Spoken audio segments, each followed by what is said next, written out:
Assalamu alaikum class 8. Before we start the next paragraph, I just want you to underline one or two words from the previous paragraph. Okay.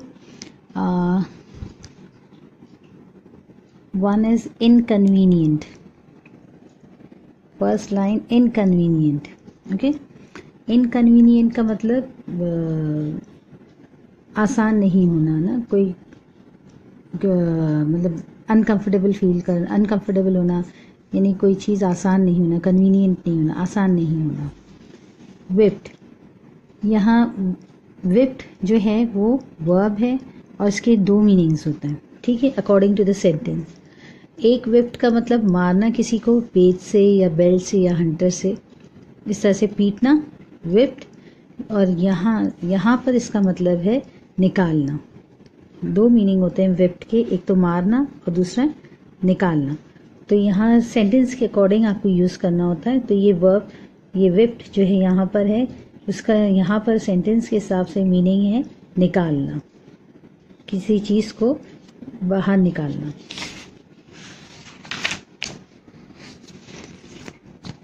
Then turn the page and come to chanced.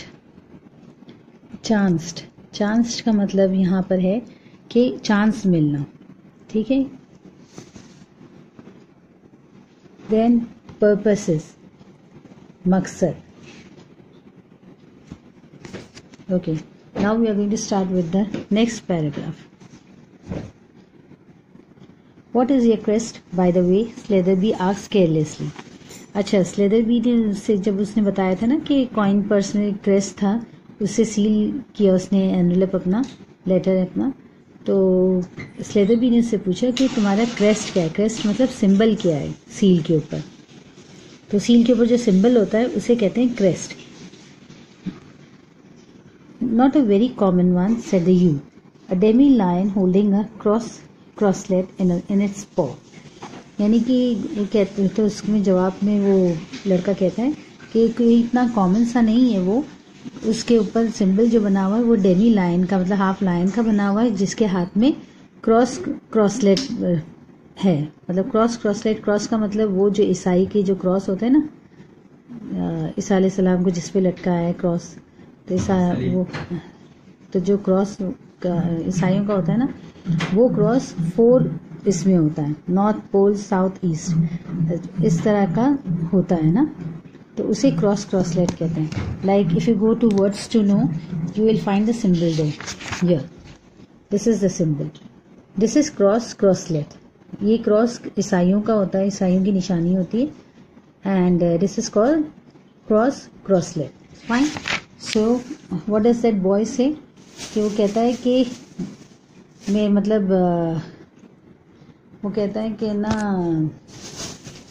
कि crest के ऊपर जो निशान था वो Demi lion का था, और डेमी लायन ने क्या होल्ड किया हुआ था, क्रॉसलेट, यानी वो क्रॉस होल्ड किया होता है उसने, जैसा कि जो सिंबल मैंने आपको बताया है उस तरह का सिंबल। फाइन।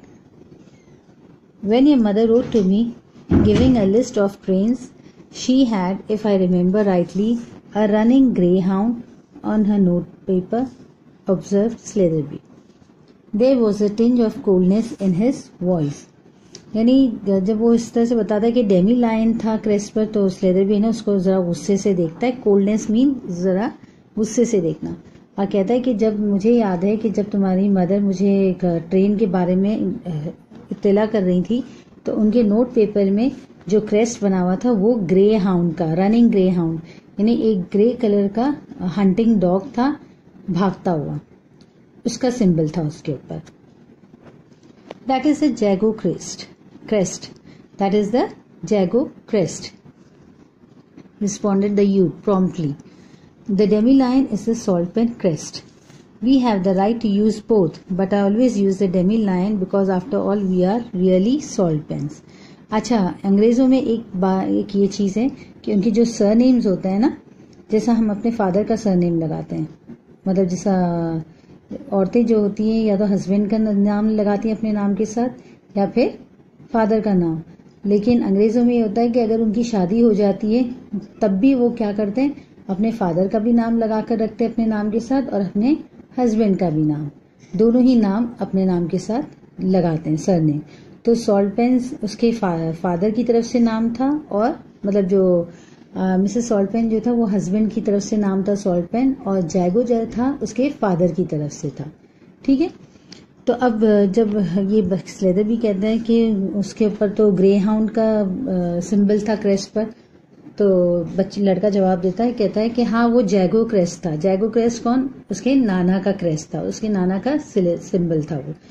लेकिन हम लोग सॉल्ट पेन्स का सिंबल इस्तेमाल करते हैं जो कि डेमी लायन है, और आफ्टर ऑल मैं सॉल्ट पेन हूँ, यानी मैं अपने बाप का सिंबल इस्तेमाल करता हूँ, उनका सील इस्तेमाल करता हूँ। There was silence for a moment or two, and the young man began to collect his fishing tackle and other belongings from the rack. My station is the next one, he announced. I've never met your mother, said Slatherby suddenly. Though we have corresponded several times, my introduction to her was through political friends. Does she resemble you at all in feature? I should rather like to be able to pick her out if she happened to be on the platform to meet me. अच्छा, अभी crest का मसला होता है, उसके बाद फिर ना उसका स्टेशन आ जाता है उस लड़के का ना, बर्टी का। तो वो कहता है कि मेरा अगला स्टेशन मेरा है, तो वो अपना सामान निकालना शुरू करता है। तो फिर स्लेदर भी कुछ देर सोचता है, उसके बाद फिर उससे कहता है कि मैंने है ना तुम्हारी मदर से मेरी कभी मुलाकात नहीं हुई, मैं कभी उनसे मिला नहीं हूँ, मैंने हमेशा अपने दोस्तों के जरिए ही उनसे राब्ता रखा है। तो अगर तुम मुझे क्या बता सकते हो कि तुम्हारी मदर देखने में कैसी है? क्या वो तो बिल्कुल तुम्हारी तरह है फीचर्स में, हर चीज़ में? मैं इसलिए पूछ रहा हूँ ताकि अगर वो मुझे स्टेशन पे मिलने आए, लेने आए, तो मैं उन्हें पहचान सकूं।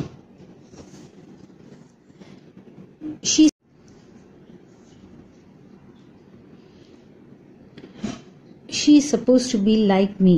She has the same dark brown hair and high color. It runs in the family, I say. This is where I get out. Goodbye, said Slatherby. You have forgotten the 3 quids, said the young man, opening the carriage door and pitching his suitcase onto the platform. I have no intention of lending you £3 or 3 shillings, said Slatherby severely. But you said. I know I did. My suspicions hadn't been roused then, though I hadn't necessarily swallowed your story. The error about the crest put me on my guard, notwithstanding the really brilliant way in which you accounted for it. Then I laid a trap for you. I told you that I had never met Mrs. Solpen Jago. As a matter of fact, I met her at lunch on Monday last. She is a pronounced blonde. अच्छा, अब होता ये है कि जब वो पूछते हैं ना कि कैसी लगती है तुम्हारी मदर, तो वो कहता है कि वो बिल्कुल मेरी तरह लगती है, उनके मेरी तरह ही डार्क ब्राउन हेयर है और मेरी तरह ही हाई कलर यानी गोरा रंग है, और high colour in the sense reddish type का गोरा रंग, और ये हमारी फैमिली का मतलब नक्शा है ना, feature.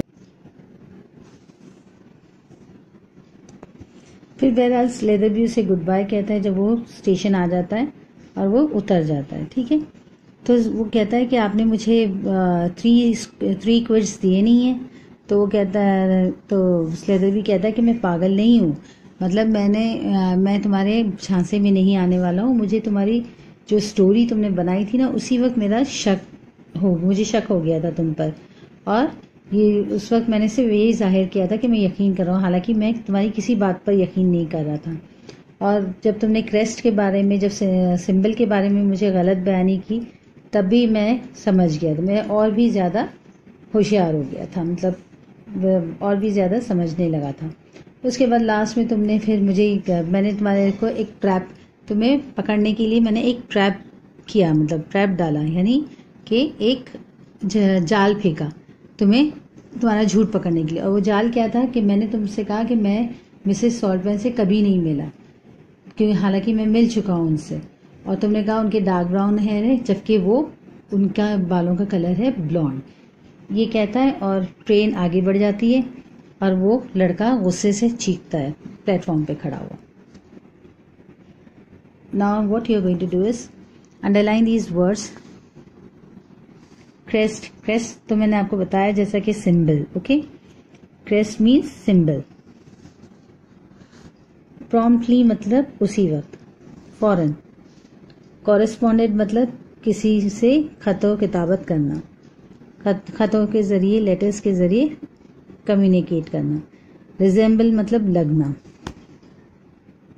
Now you are going to learn all these spellings, okay. Suspicions मतलब शक, शक व शुबा।